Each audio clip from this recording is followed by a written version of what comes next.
بسم اللہ الرحمن الرحیم۔ ہمارا آج کا ٹاپک ہے اطاعت رسول، جو کہ کلاس 5 کا چیپٹر نمبر 3 ہے۔ اطاعت رسول کا مطلب کیا ہے؟ آیا اطاعت رسول کسے کہتے ہیں؟ تو اس کے لیے ہم سب سے پہلے آتے ہیں اطاعت رسول کے مطلب کی طرف۔ لفظ اطاعت اس کے معنی ہے تابعداری کرنا، فرما برداری کرنا، حکم ماننا۔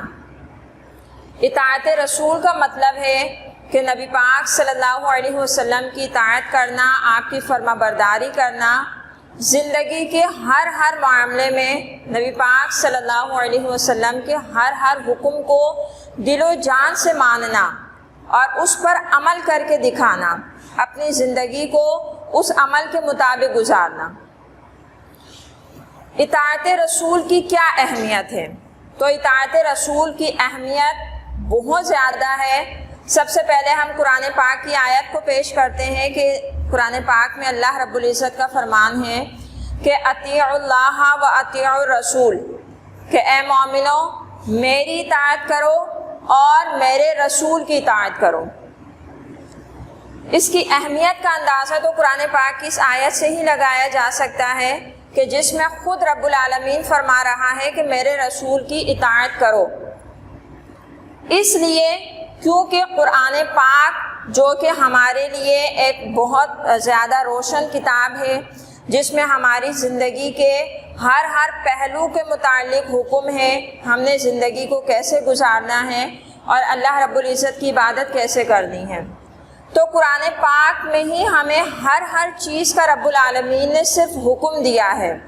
نماز پڑھو، روزہ رکھو، زکوٰۃ ادا کرو، حج ادا کرو۔ قرآن پاک میں ہمیں صرف یہ حکم ملتا ہے، یہ نہیں بتایا گیا کہ کیسے نماز پڑھو، کب روزہ رکھو، حج کیسے ادا کرو، زکوٰۃ کس کو دو اور کتنی دو۔ تو یہ ساری چیزیں آ کر ہمیں بتائیں نبی پاک صلی اللہ علیہ وسلم نے۔ ان ساری چیزوں کے متعلق تفصیل ہمیں ملتی ہے نبی صلی اللہ علیہ وسلم کے قول اور فعل میں، کہ نبی نے آ کر ہمیں بتایا نماز ہم نے کب پڑھنی ہے، کیسے پڑھنی ہے، روزہ کب رکھنا ہے، کتنے دن میں رکھنا ہے، زکوٰۃ کب دینی ہے اور کتنی دینی ہے، حج کن کن تاریخوں میں ادا کرنا ہے۔ یہ تو اسلام کے بنیادی عقائد ہیں۔ لیکن اگر ہم نبی پاک صلی اللہ علیہ وسلم کے قول، آپ کی سنت کو دیکھیں تو انہی میں ہی ہمیں شریعت کے تمام احکامات کی تفصیل ملتی ہے۔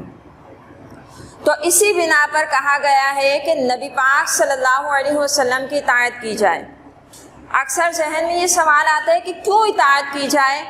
تو اس کیوں کے لیے سب سے پہلی بات کہ قرآن پاک کا حکم ہے۔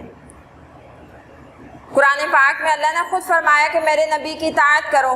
تو جب قرآن پاک کا حکم ہے کہ جہاں پر قرآن پاک کا حکم آ جائے تو پھر وہاں پر باقی ساری چیزوں کو چھوڑ کر صرف قرآن پاک کے حکم پر عمل کیا جائے گا، تو اسی بنا پر رسول اللہ صلی اللہ علیہ وسلم کی اطاعت ضروری ہے، کیونکہ آپ بندوں کی طرف ایک رہنما بن کر آئے ہیں، انہیں رہنمائی دیتے ہیں اللہ تعالیٰ کے احکامات کی، قرآن پاک کے احکامات کی۔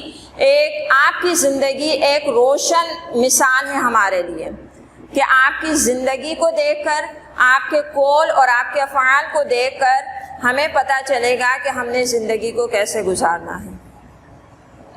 وآخر دعوانا ان الحمد للہ رب العالمین۔